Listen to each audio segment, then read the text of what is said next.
Last year, Massachusetts voters did away with the requirement that students pass the 10th grade MCAS exam in English and math to graduate from high school. So what will the graduation requirements be for students going forward?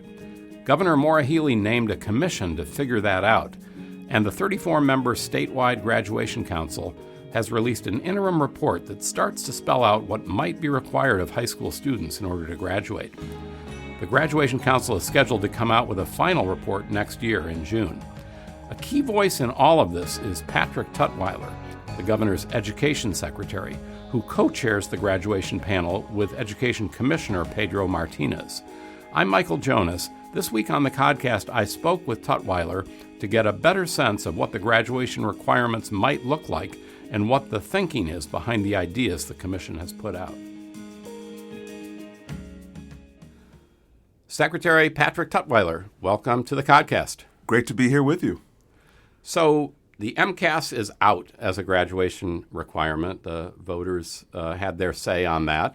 But the ballot question did not put anything in its place. And that now is the job of Graduation Council that you co-chair. And so just help us understand what's sort of the charge of the council. Yeah. Really appreciate you framing it that way, with the understanding that the outcome of the election didn't land us in a place of a new framework. It landed us in a place of moving away from what we knew for, 2 decades. And Governor Healey really saw this as an opportunity, as did I, and as the former history teacher in me would sort of lift up the well-known saying that in every difficulty there's an opportunity. And so we've wrapped our arms around that. Governor Healey signed an executive order in January calling for the establishment of a 32-member grad council co-chaired by myself and the commissioner. And the function there is really to answer a couple of big questions, one of them being, what does it mean to earn a high school diploma in Massachusetts? What do we want all students to know and be able to do? Fundamentally, how will we know that we've met the high bar that we've set for them? And then how do we make this thing, whatever the recommendations are, come to life, right? What are the resources, what are the implementation mindsets that we need to embrace in order to bring that to fruition? That council got to meeting in March. We've engaged in broad stakeholder input. We've done a lot of research as well, looked at what other states, in fact, even other countries have done around what happens in the secondary space. And we've landed now in 2 definitive places. One, with the articulation of a vision of a Massachusetts graduate. That is comprised of 3 core qualities: thinkers, leaders, and contributors, plus 6 competencies attached to 2 for each one of the core qualities. And then recently we had the great pleasure of releasing an interim report which articulated a bunch of stuff that if you'd like to talk about, I'm happy to. But really this is laying a foundation for where we are in the work in terms of answering those big questions. And the executive order calls for us to finalize this effort in 18 months from the signing to the 18-month point, which is June of 2026, and we're well on track to do so. And so just for listeners' benefit, you put, I think, as is, I know you want a positive, optimistic sort of take on it as an opportunity, but, what's sort of behind that is the fact that, you and the governor did not favor scrapping the MCAS. So, this is kind of, in a sense, the hand that you've been dealt, right? Michael, I love you, but I'm going to respectfully disagree with you. Go for it. There was an effort that started immediately when Governor Healey became governor, January of 2023, and that effort we called out of my office, the Executive Office of Education, Reimagining High School, right? We've known, and as a former high school educator, principal, and as a superintendent, that the K-8 space has evolved pretty substantively over the past couple of decades. High school has not, right? And we've heard substantively from students, they want more relevance, they want more engagement, they want a stronger connection between what they're learning and whatever it is they want to pursue when they leave high school. And so we got to work immediately on addressing that challenge that we know exists in the high school space.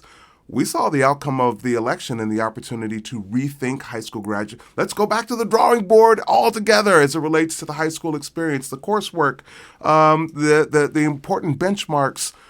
So when I say this is an opportunity, this is a grand opportunity, part and parcel of an existing effort to reimagine high school. Got you. I mean, I think maybe let me try this on you, and Sure. You can tell me again that you love me and that I'm totally wrong. Both. I'm still going to love you. Go Okay, ahead. but Yeah. it sort of strikes me that, and I know there has been a lot of that discussion going on about the need to kind of expand how we think about what kids need to do in high school. Mm-hmm.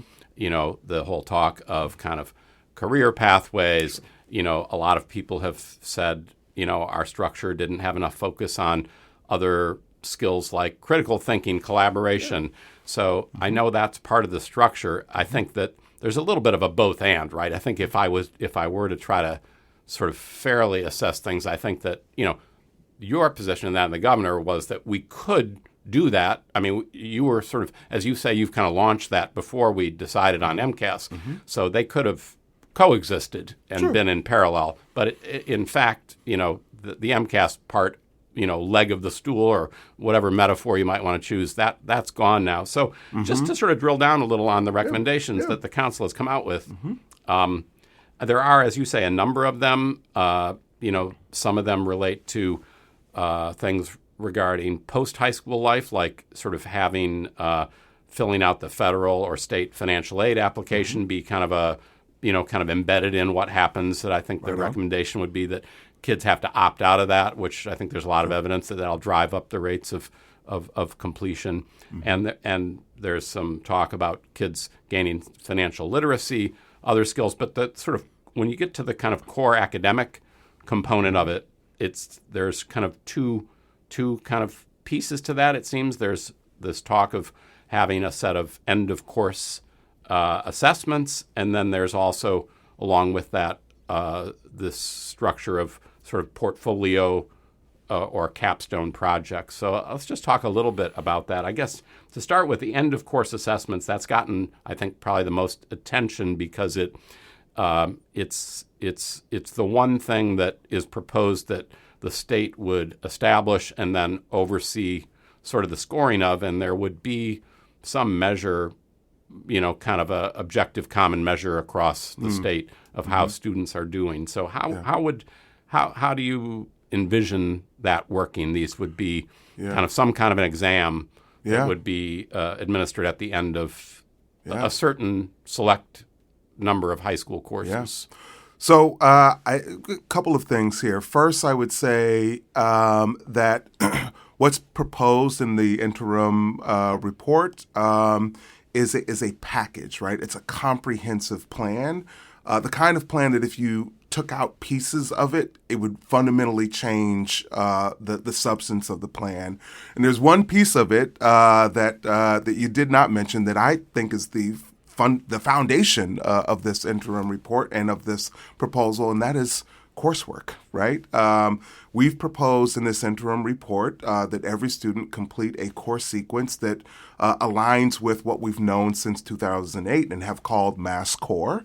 4 years of math, 4 years of English, 3 years of lab science, 3 years of social studies, 2 years of world language, art, physical education, and then a host of electives aligned with students' interests. There's actually a lot of research on that course sequence to suggest that students that do it graduate from high school at high rates, matriculate to college at high rates, and then, importantly, persist in college at high rates. If anyone were to force me into a corner and say, yes, we get it, this is a comprehensive plan, but what part do you think is foundational, really important? I would say it's the coursework. And there's a lot of research out of the Annenberg Institute at Brown University to suggest that there is some there on that. We've also proposed, and as a person who spent 26 years bouncing around the educational space and doing work with and for families and alongside educators. We all know that assessment is important. And as you mentioned the two pieces of the hybrid approach that we've proposed. One is an end-of-course assessment, which would be a few thoughtfully chosen content areas wherein students would take a state-designed, state-administered, state-assessed assessment. This assessment still needs to be designed. We haven't even begun to think about the core principles of it. We'll do so in partnership with educators across the Commonwealth. Really look forward to this, but this is our opportunity to understand fundamentally where our students as it relates to our state standards. And then there's another piece that is equally important, the capstone or portfolio that allows us an opportunity to assess where students are on some of the core competencies and qualities that, frankly, a standardized test does not allow us.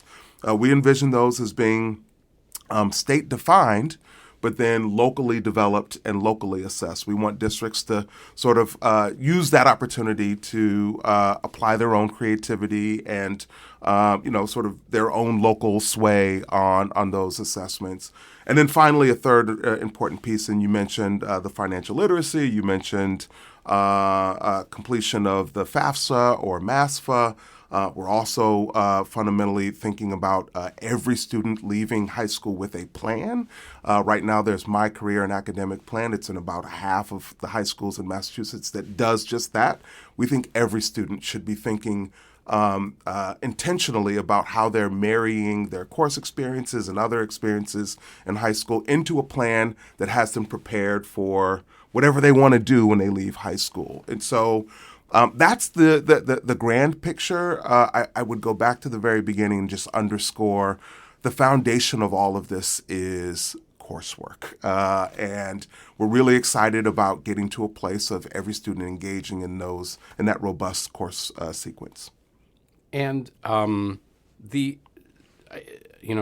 the cliche with all these things, the devil's in the details, and a lot of those are still to be worked out. As you said, this is kind of a provisional or the sort of initial interim take at the report. Yeah. But I mean, I guess the one big question is like, how do these different requirements, and in particular, if there's a sense that there'll be a course sequence that would just be required across all schools.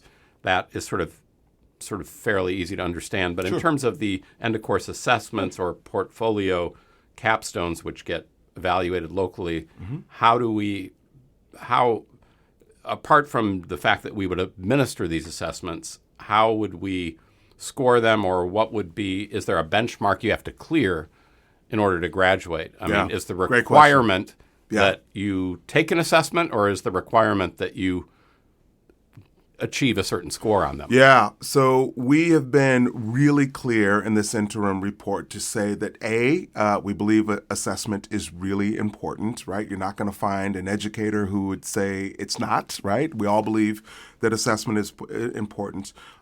Two, in relation to and respecting the outcome of the ballot question, question 2, we've said in this report that no single assessment will prevent a student from graduating. Then we go on to say in the key considerations piece that we still need to determine how these assessments matter. They do need to matter, right? I spent 15 years in Massachusetts public high schools. And I've got a 16-year-old at home right now. I'll tell you definitively, if it doesn't matter, if it doesn't count in some way, strong unlikelihood that the students are going to take it seriously. And I think we saw some of that happen in the high school MCAS administration last spring. Right, the first one where we knew that it wasn't sort of consequential for graduation, right? We saw a dip, and we saw an exponential increase in the number of students who, let's just say, did not take the open response piece of that assessment seriously. And so it has to matter, but it can't prevent a student from, exclusively prevent a student from graduating from high school. And so a lot of that is to be determined, and we're very clear about that in the interim report, but look forward to in the coming months getting more granular on what they mean. Right. And in terms of the, kind of what we know about what this kind of structure can do, or how we could sort of see how students are progressing from what I've read and what I've seen in the report, we don't have really strong evidence that either end-of-course assessments or portfolios are like strongly related to post-high school outcomes, like college degree attainment or even longer-term income, right? I mean, there was a lot. Your point about you mentioned the Annenberg Institute. They had done a lot of research showing that MCAS really did strongly correlate with those kind of longer-term sort of life outcomes, and that, to the argument that it's just sort of a test of, test-taking ability, Annenberg really showed that no, it really strongly tells you what kind of trajectory kids are on. And even more importantly, I think they showed to people who said, well, it just reflects the zip code they're from, they showed that within students, K to 12 experience, when we've seen schools that can drive increases in it, that is also correlated. So we had we had some information to go on that what we were assessing and looking at was going to matter sort of for life outcomes. Is it a little, are we going a little on faith, or I don't know, again, I go back to, we're a little more limited in what we know about this sort of structure that we're talking about here, even though, as you say, we wanted a more robust approach to high school education. I think everyone can agree on that. Sure. So, I'm impressed at your command of the research on this. It's not often that I have the opportunity to chat with somebody who's really dug in. So kudos to you. That's what we do here at CommonWealth Beacon. I salute you. I would say, in as much as the good folks at Annenberg have lifted up the correlation between outcomes with MCAS and other life outcomes, I'd say they've done the same as it relates to course sequence. And so we feel really good about the recommendation of what we now call Mass Core, being the course sequence that students engage and being a really strong predictor of what's next in their lives. As it relates to the end-of-course assessment, we'll have to see if we get to a point where there are correlations between performance there and other life outcomes. I will say in other states, because it's not a new phenomenon, the end-of-course assessment. There are a number of states that do use them. There are correlations between performance and high school graduation. There are correlations between performance and college matriculation. We'll have to see. We're going to design our assessments not based on what other states have done, but what we think is best for students and best to help us understand how they're doing and align with what the research says is best. And we're really excited about that. And then just to briefly touch on the portfolio capstone side of this, because those will be sort of set up at the state level, like what sort of qualifies or what the parameters are. But as the report says, they'd be administered and then scored locally. I guess, I've heard a lot of people say, this sounds kind of messy, and it sounds like, I don't know, at some level kind of expensive. The amount of hours that are going to need to be devoted to, we have something in the neighborhood of 70-some thousand seniors per year in the state. About 70,000 students in each graduating class. So, you got it. That's a lot of portfolios to go through, which is a much more involved process than sort of scoring an exam. Is there a sense of how, the sort of capacity at the really nuts and bolts level, the capacity of districts to do that? Sure. So I think one of the important factors in setting up that 32-member council was that we had, although some people saw this as not a great thing, we had 360 degrees of perspective but inclusive of teachers. There were students who were there. There are superintendents who were there. There are high school principals who were on that council. And who gave feedback and leaned into what you now see in the interim report. We had nearly 7,000 people respond to our survey, including feedback directly on the types of assessments that they want to see. And I would say from a feedback standpoint, the portfolio and capstone really rose to the top in terms of the assessment orientation that folks want to see happen in high school. When I mentioned earlier that it's a hybrid strategy, right? You've got a standardized assessment with the end-of-course assessment, and then you've got a state-defined but locally administered and assessed strategy with the portfolio and capstone. And those assessments, portfolio and capstone, are really designed to allow us deeper insight to the durable skills, the kinds of things that, frankly, you can't really assess in a standardized assessment. I think there's a lot of excitement about that. I'd also say that there are many, many high schools that already do this, right? For example, I've got 3 children, one who's in high school now, 2 have already graduated. My older 2 both did a capstone project while in high school. They will both, if they were sitting here, would say that this is one of the more memorable academic experiences. It was really, really hard. It was a lot of work to course over a period of months, but it's something they're also really proud of and learned a lot from. And so while I would sort of embrace and understand some folks' perspective that this is messy, I'd say, well, these are things that are already happening in Massachusetts high schools. We want to standardize this. We want to ensure that every student has the opportunity to experience a portfolio assessment experience or a capstone. And we look forward to diving into the next step, which really allows us to get really granular with the details. What does an implementation timeline look like? How do we make this real at every high school and for every student? Those are the details that are yet to come. But I would say there's already a foundation for this kind of experience in Massachusetts high schools. Mm-hmm. And I want to just ask you to just talk a little, opening the lens wider to sort of what you think is going on in K-12 education more broadly here and even nationally. Mm-hmm. And I guess the question I have is something I've been thinking about, and then we recently had a piece by a Cambridge educator who actually was on the graduation council, Manika Bowman. Oh, yes. Love her. She's awesome. And she wrote a piece, kind of harking back to the idea of it takes a village to raise a child and the role that schools play. But she argued that we've kind of seen a little bit of an abandoning of especially kids who don't maybe have the strongest sort of supports at home, and the role that schools played and sort of accountability structures to kind of lift up all kids.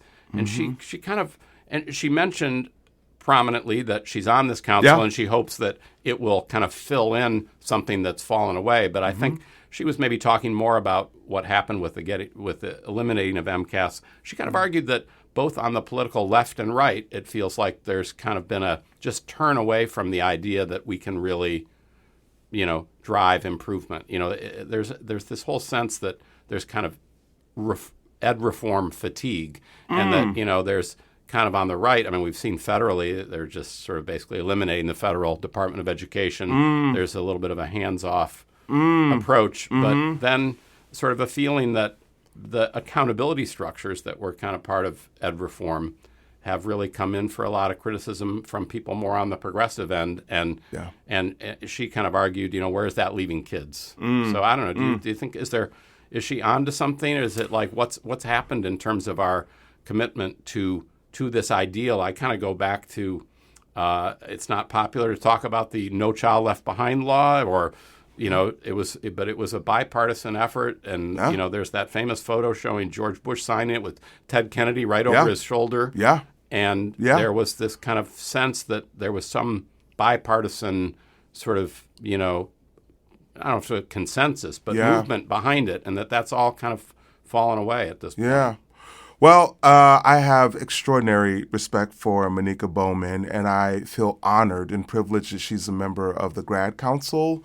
That she does not hold back with sharing her thoughts and opinions, and we feel grateful for the fact that she is an outspoken member of the council.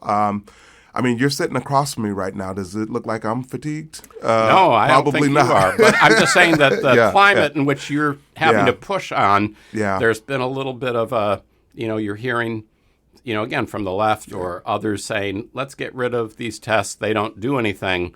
But then, again, as you're facing now with the counselors, the question, well, what do we do then? Or people have said that maybe this whole ed reform structure, if you remember, the No Child Left Behind had this audacious idea that all kids would be, at grade level or competency by some year. I can't remember that. It's long in the past now. And we didn't get there. And so I think maybe there was kind of an overselling of expectations. So there was a sense of like, well, that didn't work. Let's just get rid of all that. But what's the kind of theory of action for how we're going to bring up kids' achievement? Yeah. So I would say, as a longtime educator, that statements like we're going to bring all kids to grade level performance by this year. I mean, fundamentally, that is what our governor has said as it relates to reading by grade 3. I want all students reading on grade level by grade 3. That's the kind of orientation that we have to have, right? The minute you start thinking in ways that like, well, certain kids, maybe there's a different bar that we want them to hit, or, well, this happened, or... Right. I go back to, like, I wasn't here to sort of be the George Bush, quote machine, but the soft bigotry of low expectations. Right? I mean, once you begin to embrace that mindset. Actually, my former superintendent, when I was a high school principal, used to say that when you embrace mediocrity in any aspect of your school, you're going to have a mediocre school. Mm-hmm. I think that mindset, unfortunately, is out there. Right. It is not the mindset of my office, of the Department of Elementary and Secondary Ed, Early Ed and Care, Higher Ed, and it's not the mindset of this administration. We believe in every individual's ability to achieve at high levels, so long as they have the right supports. And so you might say, all right, well, what have you done, right? You've been at it for 3 years. What have you done? A few important things. One, we have dropped an anchor in ensuring that, as I said, the governor wants every student reading by grade 3, reading on grade level by grade 3. There's a strategy called Literacy Launch. We've been very grateful by receiving the support of the legislature over the past couple of years. $20 million, $25 million for high dosage tutoring, $20 million to support the strategy of lifting up evidence-based strategies in schools. We've done broad-based professional development. We've supported districts purchasing high-quality instructional materials. We've supported districts with implementing evidence-based strategies along with the high-quality instructional materials. We've also engaged in a policy push, right? Right now, if you're an aspiring teacher at a teacher prep institution in Massachusetts, you have to be taught the evidence-based strategies, and we've hired more people to inspect and make sure that the universities are preparing teachers in the right way. This is going to move the needle. It's not going to move fast, right? If you look at Mississippi and what people call the Mississippi Miracle, it took a decade, right? These are not things that happen overnight. But we're very much committed to lifting up all students and ensuring that all students are reading by grade 3, and that process is well underway. And I just want to, in the last few minutes, touch on this whole question about literacy. And, we've talked a lot about high school graduation, but kind of backing up the timeline to those grades, because as you say, there's this strong evidence that kids' ability to read well or at grade level by third grade is a huge benchmark and really predictor of long-term outcomes. And frankly, as much as we sort of tout that we're one of the higher achieving states in the country, almost 60% of our third graders were not reading at grade level, and for other populations, for black students, it was 74%, 77% of Latino third graders not at grade level. A couple of years ago, the State Board of Ed Chair, Catherine Craven, said the house is on fire. I mean, this is something that is clearly not setting up these kids, well as they progress. So I know there's a lot of initiatives that the administration has already put in place that can be done from the executive side, but there's also a piece of legislation that you all are behind to regarding evidence-based literacy instruction, to essentially say that, schools need to use a set of kind of approaches to reading instruction that are really evidence-based. Is that how important is that legislation, and I guess how strong do you think is the case for that we really know what to do, and we need to make sure all schools are doing it? We really know what to do, and I'm going to try to make this a short answer here. Actually, you mentioned time, but there's a celebrated researcher at the Harvard Grad School of Ed decades ago. Her name is Jean Chall, who did a synthesis of the research on literacy practices, Michael, in 1967, and found substantively that the most impactful strategy is anchored in phonics-based instruction, right?